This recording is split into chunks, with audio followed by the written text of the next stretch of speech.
This is our typical eBay purchase that we're going to try and restore over the winter, and show you what you need to know and take a look at taking it apart and rebuilding it. So first of all, we've put it on our ramp. Before you put it on the stand, I'll definitely check your suspension just to make sure it goes up and down smoothly, not stiff or bouncy, and the same on the front. We normally work from the rear of the machine to the front or front to the rear, but today I'm going to start at the back and we're going to start with tyres. These are slightly low, but you're not looking for any cracking, bulging or tears. And just go right the way round, keep looking across the whole of the tyre. If you get to the edge here, you can see that there's some slight cracking just here. So I'll generally replace these tyres. And again, you'll check on the other side. And checking the wheel rim for any dents, bulges, cracks again, and just checking that it's true. On a steel rim, you will have a little bit of flex, but you shouldn't expect any more than about 4mm. Next, I'll check the spokes. Now, to do this, you can do it two ways. You can check the flex in every single one, which I'd recommend, but you can also just use a screwdriver and check for a different tone. If you're getting a different tone that's different to the others, you know that you've probably got a loose spoke. I'm going to show you how to check your spokes. They should all be tight and uniform, and you'll feel it in your fingers. So I'll show you how you do it. If you see that they're flexing at the same rate and they feel quite stiff, so you just go around on every individual pair, just checking them like this. If you see here, this one has got a lot of flex in it. So you know that it needs adjusting because it's loose. And that can also cause problems if it breaks or anything like that, so it's something you need to address. So use your spoke tool, and we're going to adjust the spoke, which will be in this way. And you'll feel it's starting to tighten up. Just keep going until you feel a bit of resistance. And when you feel a slight bit of resistance, just stop and recheck the tension. And you can see now that this spoke still got a tiny little bit of play, but it's better than before, so you know you're going in the right direction. And just turn it. It's great. And again, just continue to check to make sure that you haven't got any other loose ones. And again, we're going to look at the inner tube as well and the valve, just to make sure there's no leaks or anything else. That looks okay. So we've checked the tyre, the rim, the spokes. So now we're just going to make sure that the wheel bearing's okay. And to do that, just hold the wheel in like a 6 o'clock motion, and you just push and pull with one hand to the other. And obviously you can see a little bit of movement here, but that's just the stand moving, and you would definitely feel, you know, like a clonk there, so that's fine. Just check it in 3 places, just to make sure. And again, there we go. Okay, there is a slight bit of movement here, but nothing to be concerned about on this bike. So if you just turn the wheel slowly, just making sure you've not got any graunchiness or grinding, which we haven't, so that wheel bearing's okay.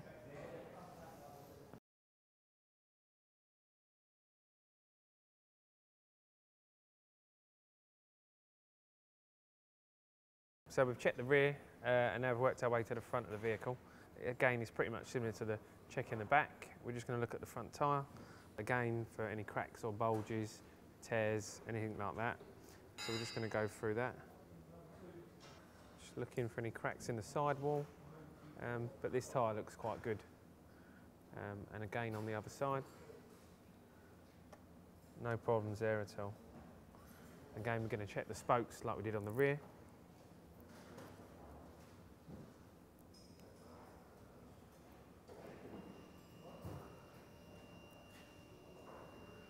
We did that on both sides. Now we're going to check the steering bearings. So you just want to obviously support the vehicle, make sure it's securely strapped down. And you just turn them gently from side to side. Pay particular attention to the centre. You don't want any notches or grooves, which these feel fine. And just give it a good turn. They're fine. And lastly, just grab the bottom of the forks and just give it a gentle pull just to check in for any movement. Now there is movement coming from this one, which that's only coming from the stand. So they're absolutely fine. That's the front end checked.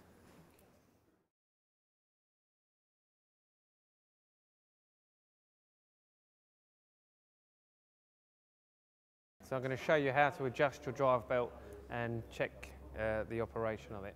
So first of all, we need to undo the two Zeus fasteners, very similar to on the other side. Just to push in, quarter of a turn, then pop out.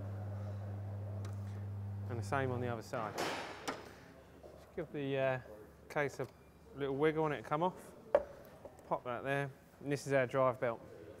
Now, when we're looking at the drive belt, we're looking for cracks, any nasty tears, and some wear. So you just run through it. So we're just looking on the inner edge of the belt, just here for any tears or cracks, any sign of wear or damage. Yeah, and then we're just going to have a look here, just to make sure there isn't any thread, again, wear or damage on the belt. So now we're just going to check the measurement, 10 or 20 mil, and as you can see, it's far beyond that, so we're going to adjust it up. So first of all, you need to undo 4 bolts, your top bolt and your bottom bolt, and again on the other side, and use a 13 mil socket, and you undo them anti-clockwise, or as I say, lefty-loosey, righty-tighty. And again on the bottom. So now you can see that we can move the drive belt. And as we move it back, you can see the tension getting better. So all we need to do is pull it back, and you see the markings on here. When you tighten it up, you just make sure that they're even both sides. Obviously when you're tightening these, torque them up to what's specified in your workshop manual. And again, we're going to tighten the ones up on the other side. We can just check our measurement now to make sure it's within the 10 to 20 mil measurement. That seems fine. It's also best to check it with someone sitting on the vehicle, but we've got a good amount of adjustment there. And I say check the drive belt.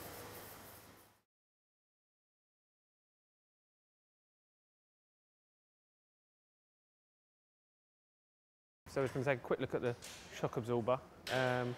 Just firstly making sure it's securely mounted. So we're going to use a 17 mil spanner on the ring side. And just give it a little tweak, just to make sure it's tight. And then again on the bottom. It is. You haven't got a lean on it or anything like that, or over tighten any bolts. And just look at the coil spring here. We're just looking for any rust, cracks or damages, anything that doesn't look right. This one seems fine. Now if you look into this part here, onto the stanchion, you're just looking for any wear marks, hitting, and any signs of oil. If you've got oil on there, it means that the shock absorber seal could be leaking, but this one looks fine. So I'm happy with the rear shock.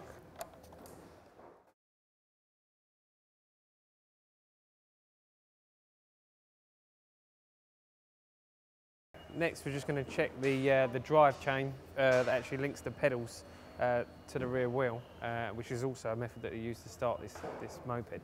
First of all, you've got 2 Zeus fasteners here and here, which they undo quite easily. Just use a flat bladed screwdriver, push and turn, and you see that they pop out. And the same again on this one. Once they're out, just give it a little pull, and you see that the cover comes off, and there's your 2 Zeus fasteners. Now looking at the chain system, be aware you don't want to get your fingers caught in there, because you probably will end up without a finger. Now what we're looking for is any damage to the links and to the sprockets, no hooking effect, and just general wear and tear. Now if we turn it round, you may see that it's all turning okay and nothing's broken. This one looks quite fine. We've got this lever here. If you lift it up, it engages the engine to the pedals to start it and obviously to pull away. If you put it down, it disengages it and you can use it as a push bike. So this is the pedal disengaged, so you can turn it like a bicycle. So yeah, that's your chain system.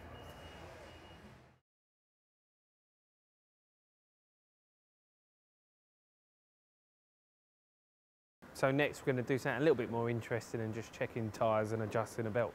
We're actually going to remove the frame from the engine and clean the carburettor, because if you bought a winter bike that's been sitting around for a long time, you're going to need to clean the carburettor.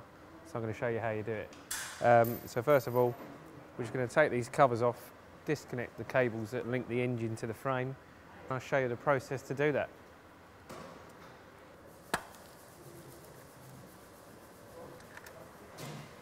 Now, it's a good idea to get yourself a little pot or something similar that you can put all your nuts and bolts in so you know where to go. If you're not quite sure, it's always good, you can either take a photo or label them.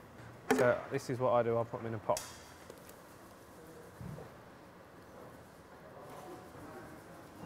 So this is one part that's taken off.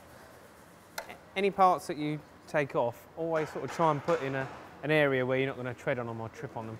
So in this case, I'm just going to put them on my workbench. So we've got all the electrical connectors for the bike.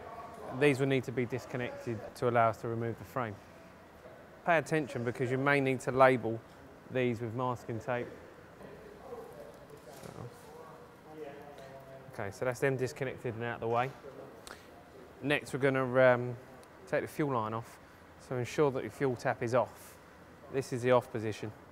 If you take it off with it on, you're going to get petrol everywhere, so make sure you pay attention to that.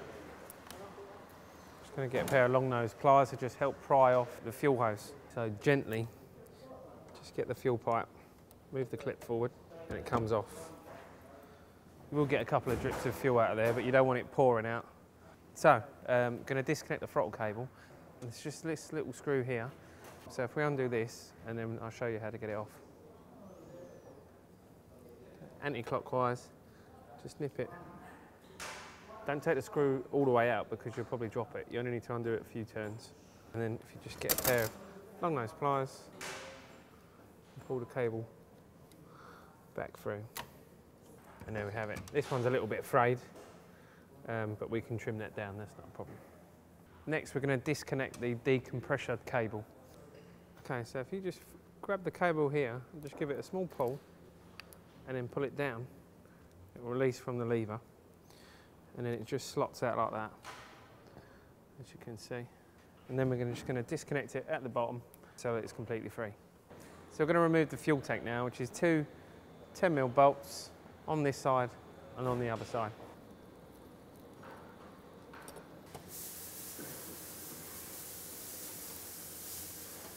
So we've disconnected the decompressor cable at the top, and we're going to disconnect it at the bottom. If you look here, you can see where it mounts in. It's just a simple case, pushing it up, pulling it round, and presto, it's off. Next, we're just going to make sure there's nothing else holding it on. Got one more cable coming down, which is the rear brake cable. So we'll disconnect that at the top. Okay, to disconnect that, you'll need an 8mm and a 10mm spanner. You're just loosening it off, anti-clockwise, lefty-loosey, righty-tighty. Just wind it in. Okay, let's put a bit of slack in it now, so that we can disconnect it at the rear.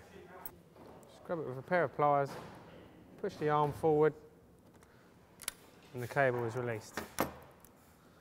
There. Okay, we're going to need to remove this adjuster. Okay, so that's the cable removed. Removing the cable so it's not getting in the way. Next, we're going to look into unbolting the shock absorbers and the engine mounting and actually removing the frame from the engine.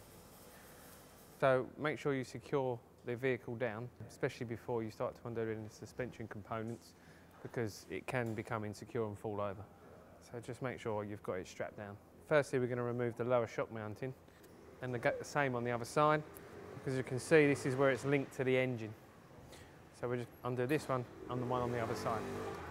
Okay, so we're going to undo the lower shock mounting bolt. There we go. And there we go, it's out. So we'll do the same on the other side. Now as this one comes out, just be aware that the bike will wiggle around a little bit. That's why we have to strap it down. Okay, next we're going to undo the top engine mount, lower the bike down, and you'll see the chassis coming off the engine.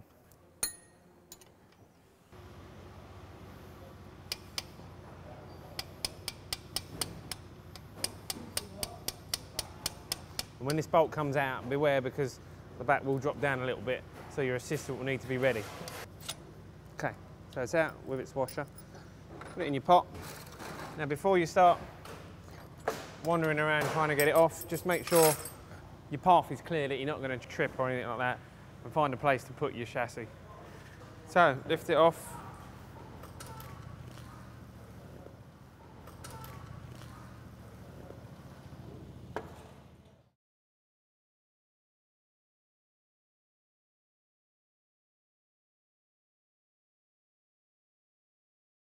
Right, so we're going to take our carburetor off and give it a clean, because most of the time that they've been sitting around, your fuel will probably gone stale. So while you're here, you might as well clean it, and I'm going to show you how to do that. There's 4 bolts here on top of the reed housing that we're going to unbolt. We'll remove the carburetor and take a little look. So undo these 4 bolts, do them in a crisscross pattern.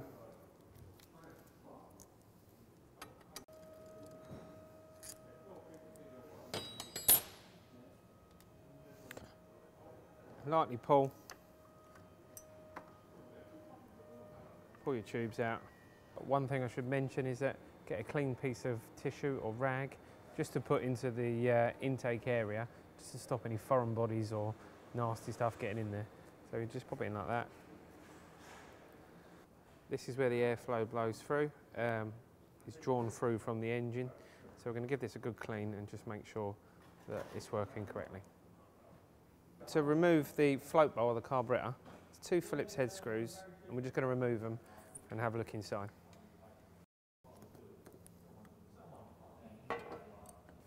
So if we take a look, you can see it's pretty nasty in there. We're going to just clean up some of this off fuel and a little bit of rust.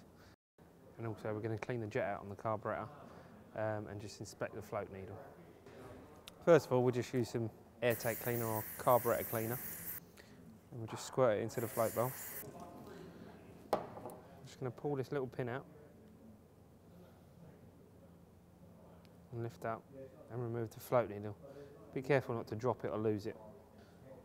And we're just looking to make sure this little spring part is working and there's no grooves on the actual seat. This is where the fuel enters the carburetor and is regulated by the actual float. This works in a way a bit like your toilet ballcock. So it just, when it floats up, it shuts the valve. When it empties, it releases. So we're going to give it a squirt through our carburetor jet. I'm just making sure that it comes out the other side in there.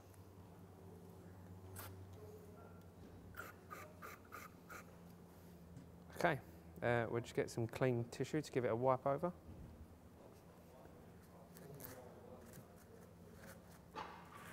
Get your little float needle. If you see, there's a little groove there, and that just slots in there like so. And then we're just going to turn it up, dangles it down.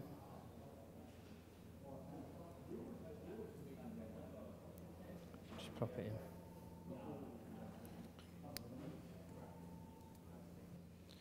Just make sure it's all working. So next we're going to assemble the float bowl onto the carburetor, just making sure that your O-ring is in contact. We're going to just check our reed valve for any cracks or damage. That looks absolutely fine. And that's one of the basic ways to clean your carburetor. So we've cleaned our carburetor and we're going to put it on. Place your reed valve in and pay attention so that your drain hose is routed down here.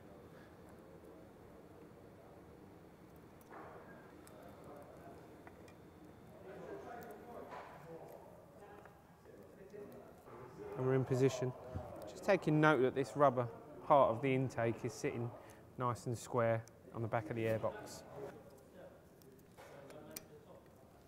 If you do the bolts up in a crisscross pattern, just make sure that the plate will sit nice and square. Just do them evenly in that crisscross manner. And just tighten them up to a specified torque that's in your workshop manual. Just take a look that all your breathers are routed correctly, because you don't want any trap breathers or getting caught in anything else. And that's it, carburetor is on.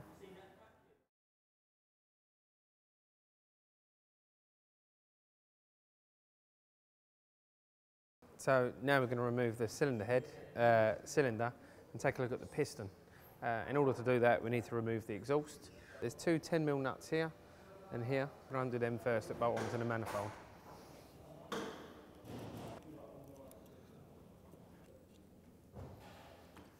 That's one of the nuts. You can see they're a bit grubby and grimy. Pop that in our tray.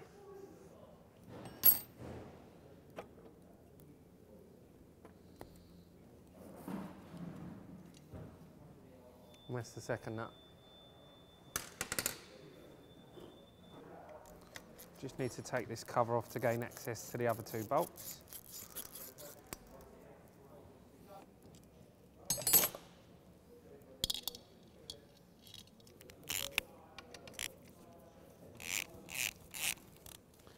Okay, the two 13mm nut and bolts that hold the exhaust on.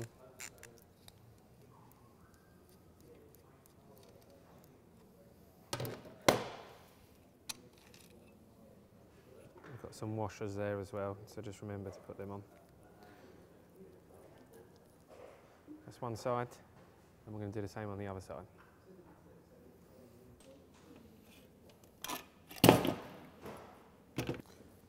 Again, this is our nut and bolts that hold the other side on. There we have the exhaust is off. Just making note of any rust or damage. But this one looks all right. A little bit grubby, but I think we can reuse that.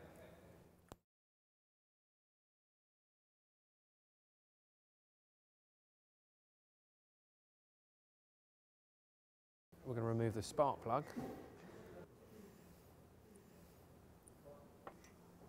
This is our spark plug. We're just looking for any sort of oily residue, and we will check the gap, but we'll do that at a later stage. You've got 4 bolts, hold the cylinder head on, 10mm.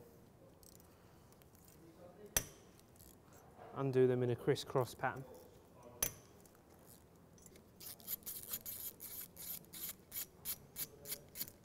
Just support the head when you come to the last one, because you don't want it to fall on the floor.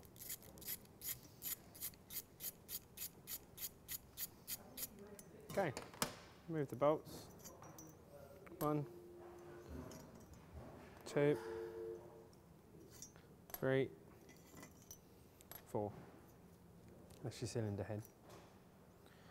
And that's your little decompressor valve that we disconnected the cable on earlier on. You can see it working like that.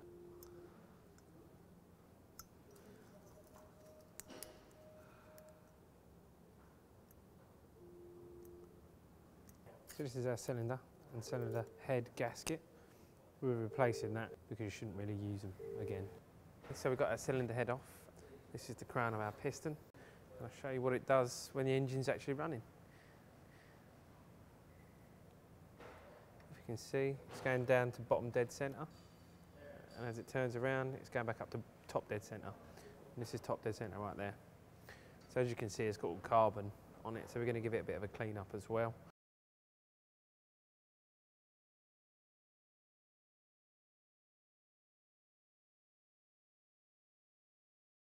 Now we've unbolted our cylinder head. This is what holds the cylinder on as well. So you have to give them a little bit of a wiggle to get them off. Sometimes you even have to give them a bit of a bash with a rubber mallet. Just give it a stern hit, make sure it is a rubber mallet. So give it a bit of a wiggle and you'll find it come free. And there we go. As we gently pull it off, you'll see the piston exposed. You're just looking for any scores or gouges, wear and tear inside of the cylinder. But this one actually looks okay. So So it's our piston. Again, we're looking for wear or damage, broken piston rings, stuck piston rings. But again, this one's okay, apart from a little bit of carbon on the top. I'm just going to check if there's any play in the small end bearing. Now you will have side to side like this, but you shouldn't have up and down. We're going to remove the piston now.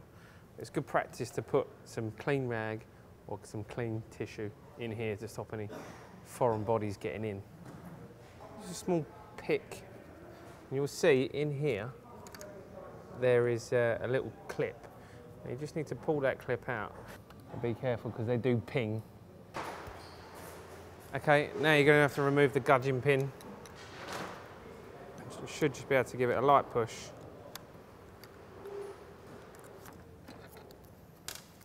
Sometimes you can just use your extension bar just to give it a little shove. This is your small end bearing. So we're just looking for any signs of wear or damage. This looks okay. You see here, there's a little bit of sign of blow-by on the piston rings. So generally you would replace on those, but you could also put it into the cylinder and measure the actual rings for wear. But this is a good indication that they're starting to blow past. Now we're just going to check the play on our con rod on the big end. So just remove your tissue briefly. Put the con rod at the furthest point it will go. Now you will get side to side play like this, but you shouldn't have any play up and down. If you just hold the top of the con rod like this and just turn the engine over slowly, you should be able to feel your main bearing should be nice and smooth. And they feel quite smooth, so we're quite lucky there. And we just want to check for any play or movement on the side there, but that's okay. And that's how you remove the top end of a two-stroke engine.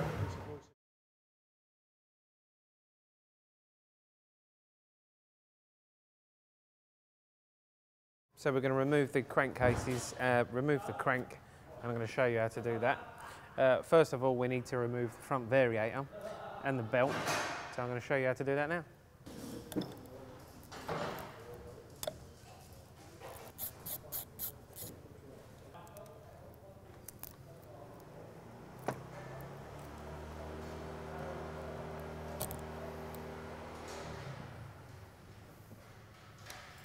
There we go, this is a variator, and there's little rollers in there that come in and out and they change the gear ratio on the belt.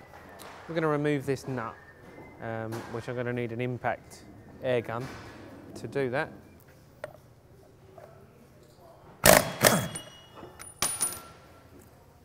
This is the nut that I've taken off. There is a washer there as well. I'm just going to pull that off and put those on there. And we'll loosely put these bolts in so we know where everything went. Okay, pop this to one side and we can put that on when we come to it later. Okay, remove your belt. Next, we need to remove the nut inside here. There's a nut and washer in there. We're going to use the impact air gun to take it off, and there's also a Honda special tool that you use to pull this pulley off. So I'm going to show you how to do that now.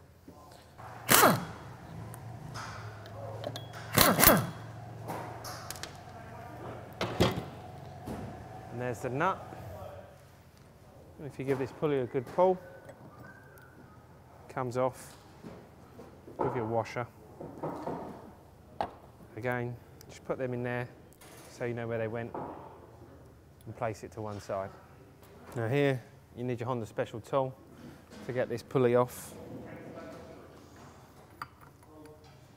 24mm spanner and 14mm spanner. Just hold the two. When you hear the big click, you haven't broken anything, don't worry. You just pulled it off. And there we go. And this is your clutch housing and clutch shoes. It's known as a centrifugal clutch. And as the engine speed increases, the centrifugal force drives these clutches out. something like this. So you're just checking for wear and tear on the clutch shoes and on the springs. This is your crank seal, so we're just making sure that there's no weeping or it's, you know, not deteriorated or anything like that. While here, you can give the crank a bit of a wiggle up and down to just check if there's any play in your main bearings.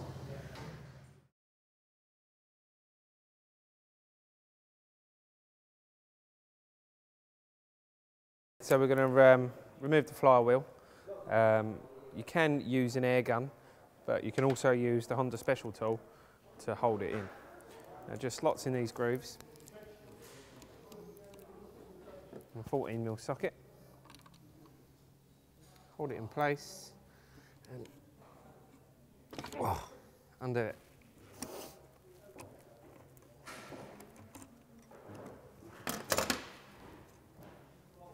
Remove your nut. Remove your flywheel. Place that to one side for later on. As you can see in here, you've got your stator plate and old-fashioned points. You won't see a point system much on any modern vehicles today, but this is them here. And they open and close like that every time the engine is spun.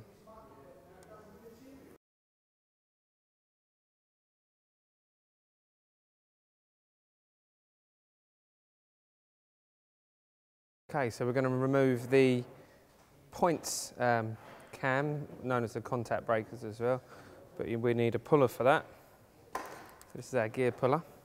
We're just going to unbolt the stator coils to get a bit of better access.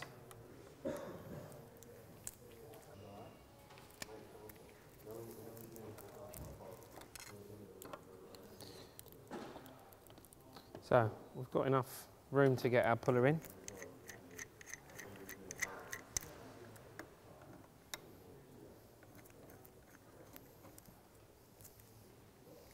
Just turn it up on there.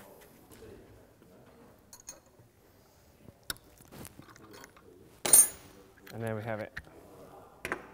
And this just allows, it's an eccentric cam.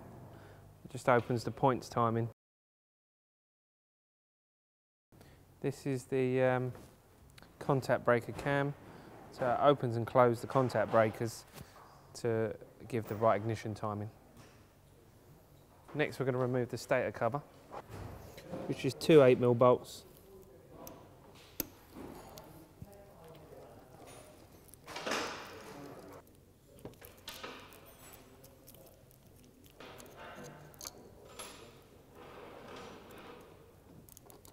There we go. The two bolts, we'll put them in our pot.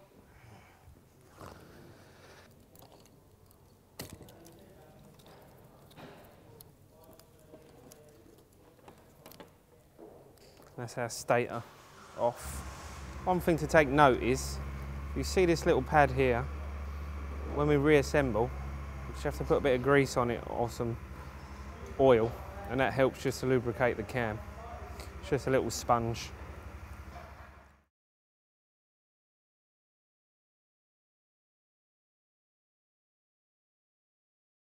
So, we'll remove this engine now. And then we're going to move around to the other side and undo the bolts there. Okay, on the last bolt, just be careful. You don't want to undo it and then drop on the floor and damage anything. So just place a hand on it just to support it. And then your engine crankcase is off.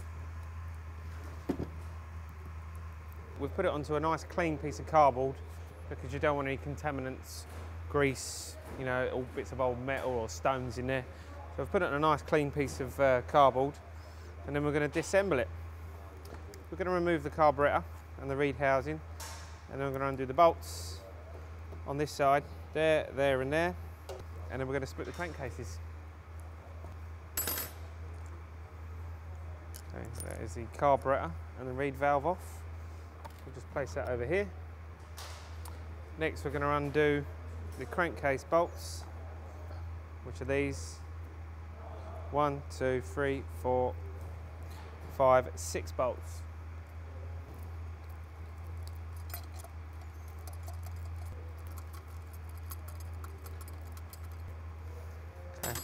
Remove your 6 bolts.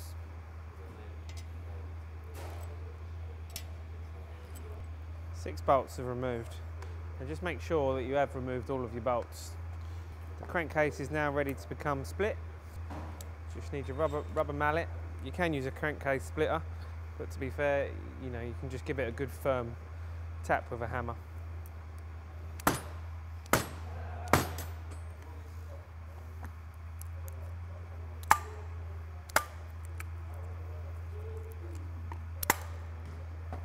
So we're going to just put a nut on the end of our crank there to stop any thread damage, and we'll just put it on flush, and using a copper mallet we're just going to give it a few thrusts.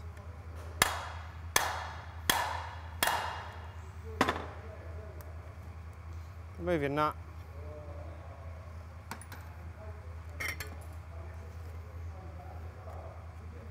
And there we have it. It's your crankcase. And this is your crankshaft. This turns up and down like this. These are your main bearings that you would check. I'm going to remove the crank from the cases. Again, just get a nut, pop it on the end of your shaft so you don't damage any threads. Just a light tap.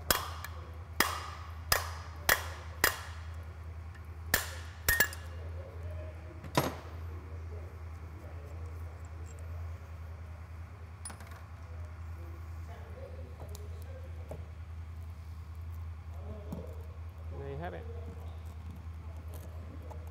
One tiny crankshaft. What you want to check is for any rust or damage, again like when we had the top off, just for any up and down movements. Side to side play is fine. And checking your main bearings, you will find there is a small amount of play in them. No roughness or anything like that. These are a little bit rough, so we're going to replace these. Again on this side, I'm going to check this main bearing and the crank seals as well.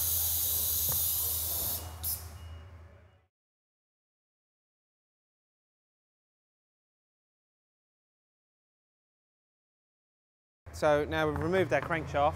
Our big end bearing is fine, so we're going to replace the main bearings and the crank seals. So we're going to use this splitter to just remove the bearing from the crankshaft.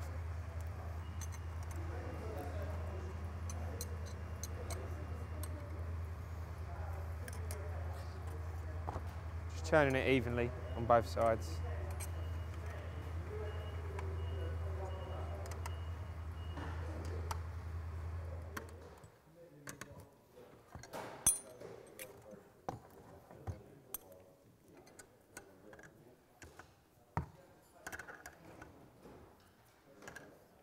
Again, we've got the splitter all the way down. We're just going to put a nut on the end of our crankshaft and just supporting it in your hand with a copper hammer.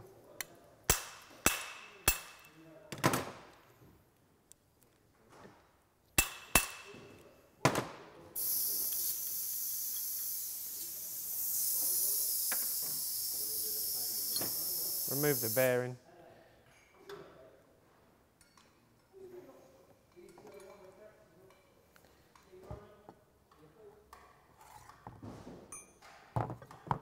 Make sure your crankshaft don't run away, so support it with something like that.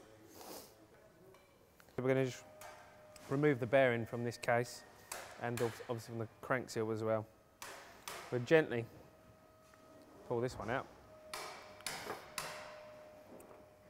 and we're going to remove the bearing from the case. We're going to use a bit of heat just to make it a bit easier.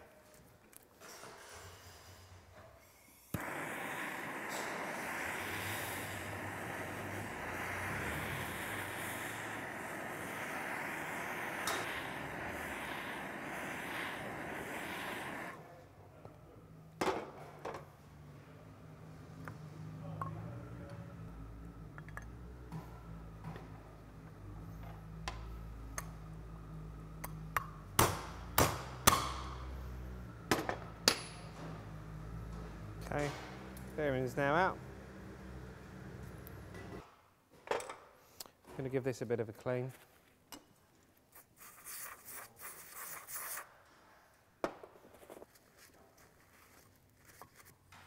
Okay, we'll put a new bearing in.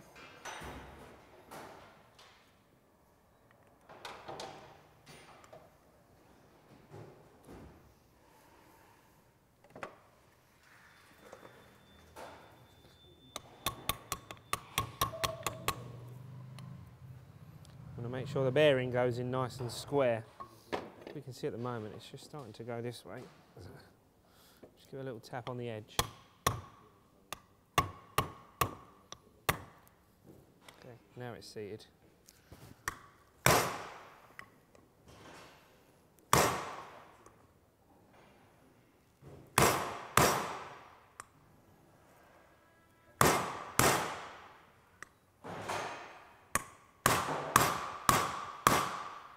And that's that tone. I don't know if you could hear that change in tone.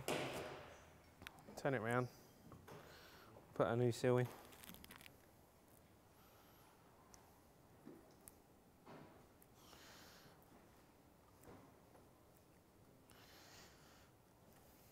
And there we have it.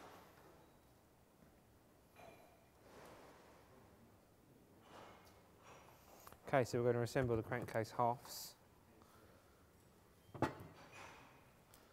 Replace our gasket and install the crank into the crankcases.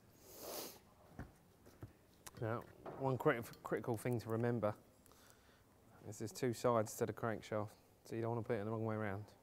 So determine which side you're going to put it in. If you look, this is the stator side, and this is the drive shaft side where the variator was sitting. Got the wood rough key, which goes on the stator side, this side, and the longer side, which goes on the drive variator side. So we're going to install it, wood rough key, into the stator side. Just being gentle with the seal as you come on to seat it. Okay, so we're in, and make sure that your crankshaft is in the right position, with a conrod facing this way. If you get your nut,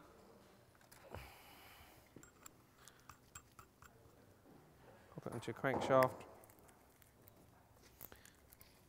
hold it in place. A few.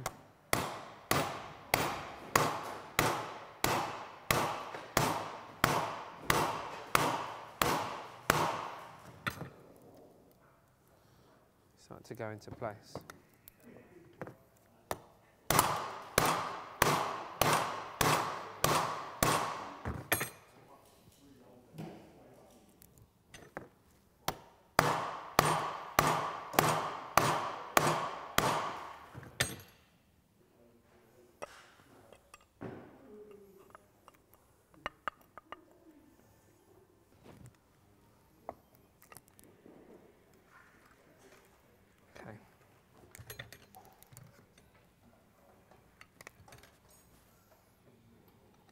Start to assemble your bolts in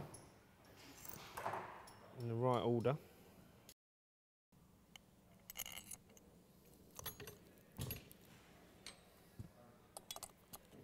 Just give it a light tap.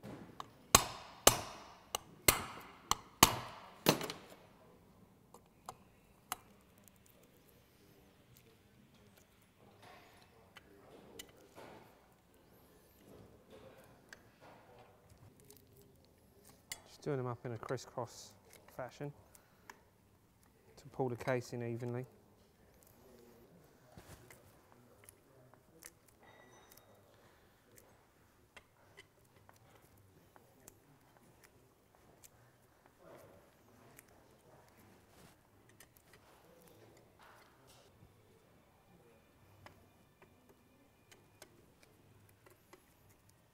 Do your 6 bolts up in a crisscross pattern to the specified torque setting in your workshop manual. So we've fitted the gasket on there, we've removed the old one. So now we can put the crankcase back into the chassis.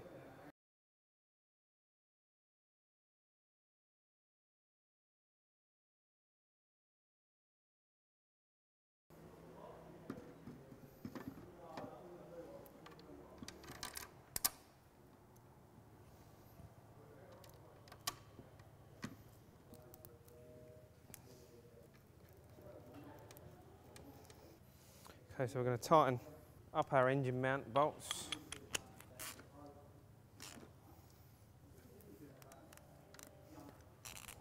And we're going to refit our carburettor.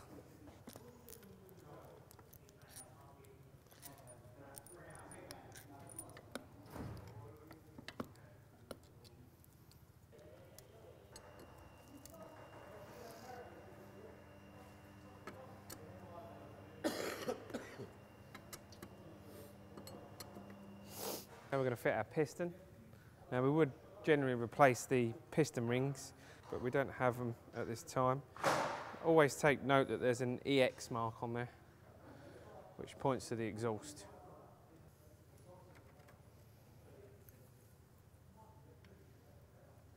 Pretty small end bearing it in, make sure it's got some lubricant on it.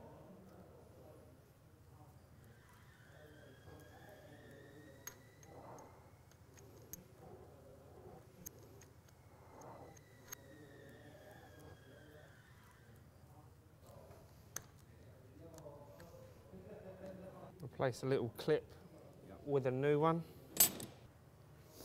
Now these can be quite tricky. Try and get the two ends in first and push the back in. You've got to be careful not to damage the piston.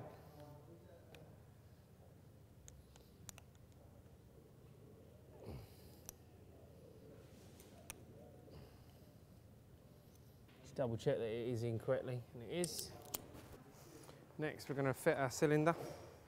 Now you're making sure that the piston rings are in their grooves, because if they don't fit in, you will cause damage. So you have to make sure they're in their grooves, lining with the dots. Use a little bit of lubricant on the bore, a little bit of oil. Squeezing the rings together with your fingers, and there you go. Don't forget to remove your piece of tissue.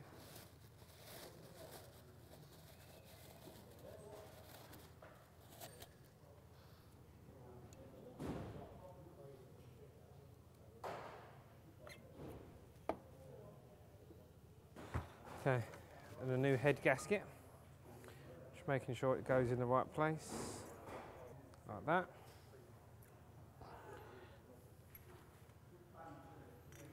Put 2 bolts in to keep it in place.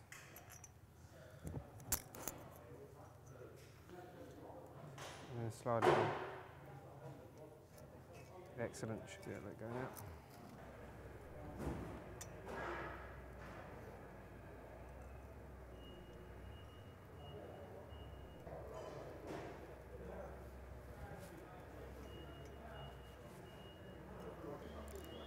So yeah, do your head up in a crisscross pattern to the manufacturer's torque setting. Excellent. Refit your spark plug.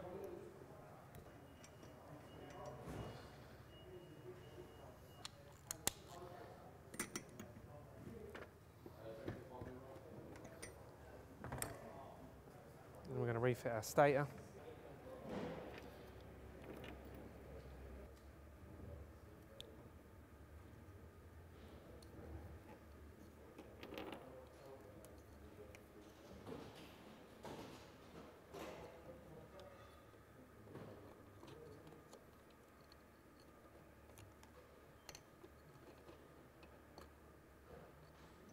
Push fit through.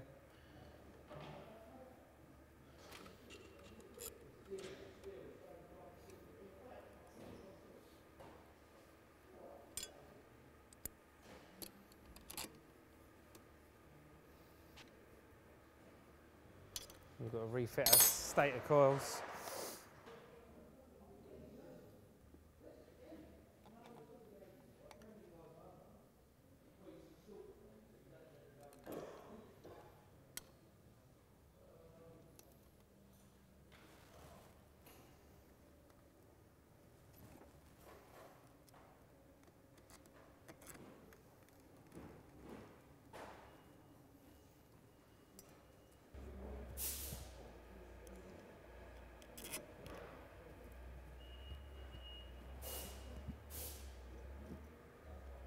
Earlier on we said we was going to put some oil onto this little pad, so that we will do. Just remove it. Just a small drop of oil onto the little sponge. Just dab it in.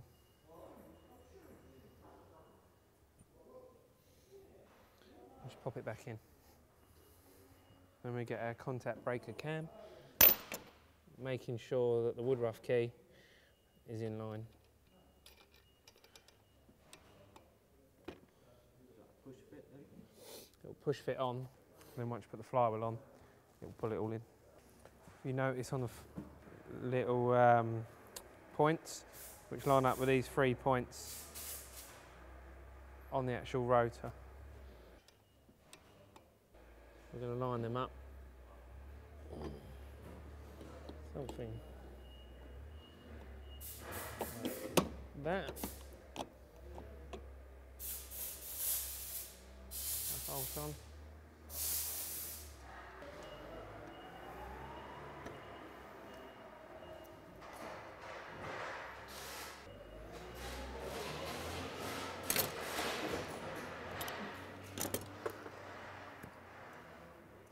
Now we're just going to refit our clutch.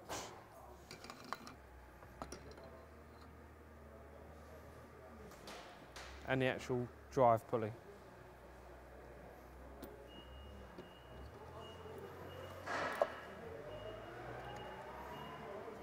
Okay, so we're going to fit our variator in the reverse order that we took it off.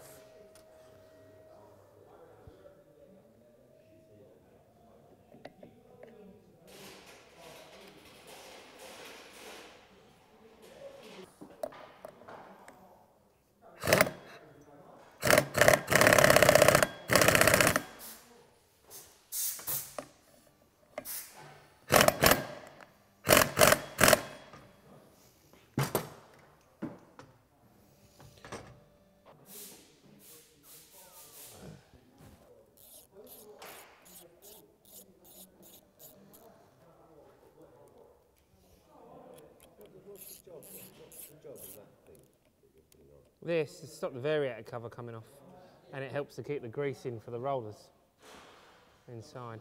No, but what is the variator? That's It changes the gearing. It's a Honda Matic gear system. A bit like your push bike. When you change the gears, you've got higher gears at the front, smaller gears at the back, and you change it all around. Basically, when you rev, the rollers come out, which allows the belt to expand, and it changes the ratio of the gearing. Let's fit the exhaust.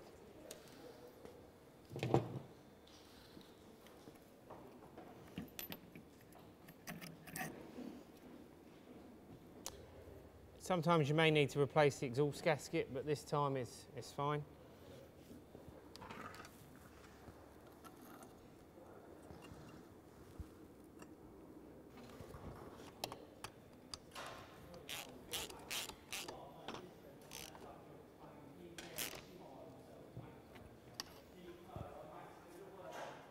I think we're ready to put the chassis on.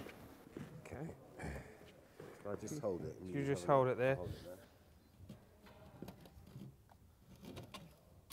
Okay, that's that in. Great, right, stay there. Right, down you come, at the back.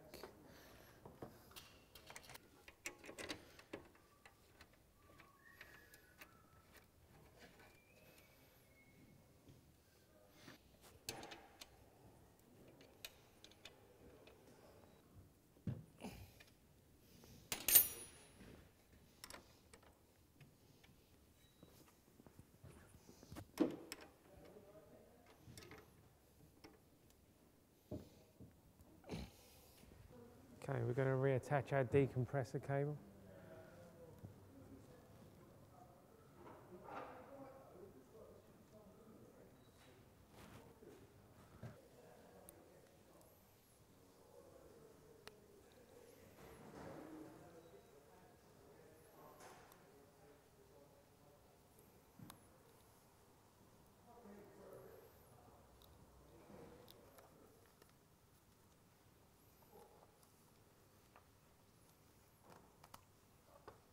Okay, we can fit our fuel tank. Just put a little bit of lubrication on the rubber.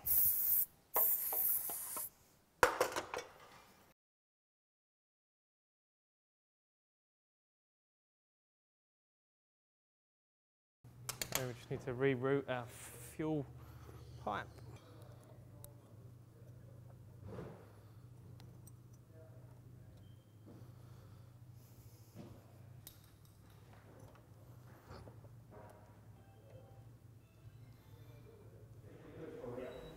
Okay, so we're just going to check the air filter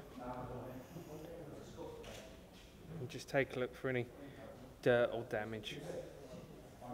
And this one's fine, so we're just going to pop it back in.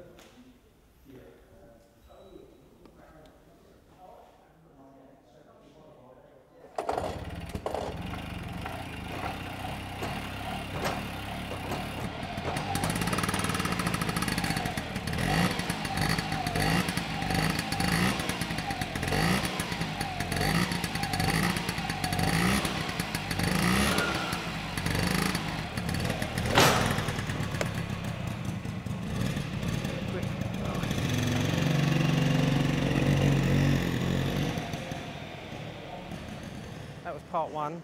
Part two will be at Silverstone UTC, and we'll make it not looking so grannified, and hopefully we can zoop it up a bit and make it a bit quicker and a bit more cool.